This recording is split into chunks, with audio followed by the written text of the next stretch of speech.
Hello guys! Nagpabili nga pala ako sa anak ko nitong aluminum para ididikit ko sana dito sa planggana dahil dinikitan ko na to noon. Ayan o. Kaso nga lang, wala, butas-butas na rin eh. Natanggal yung kadkad na. Kasi mag-uulan na. Ayan yung panahod ko. Ayan guys, oh. Ayan yung mga butas sa bubong na. Tuklap na. Ito, meron akong yero isa na nahingi. Pero hindi man pa magawang makabit-kabit. Kaya wala, kulang-kulang talaga ako sa pera. Ayan yung mga kasahod. Dami na kasahod dito. Ayan.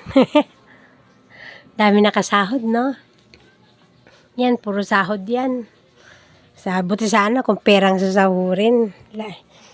Kaya ito, yung planggana, didikitan ko kasi pang sahod naman yan dito. Para dito yan.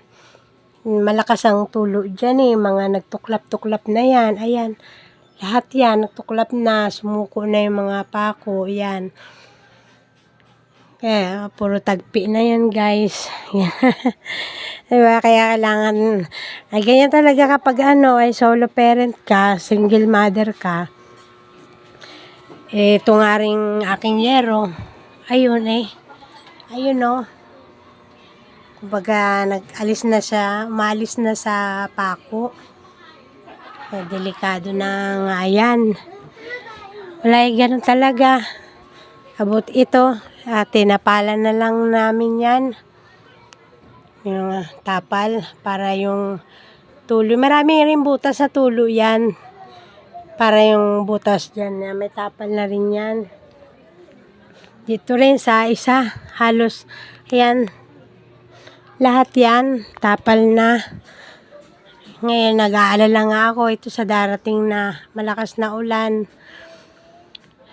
Kailangan yung mga planggana, lahat nakasahod. Kaya kailangan ko ito tapalan. Yun lang guys, ma-share ko. Sige, magtapal muna ako. Bye.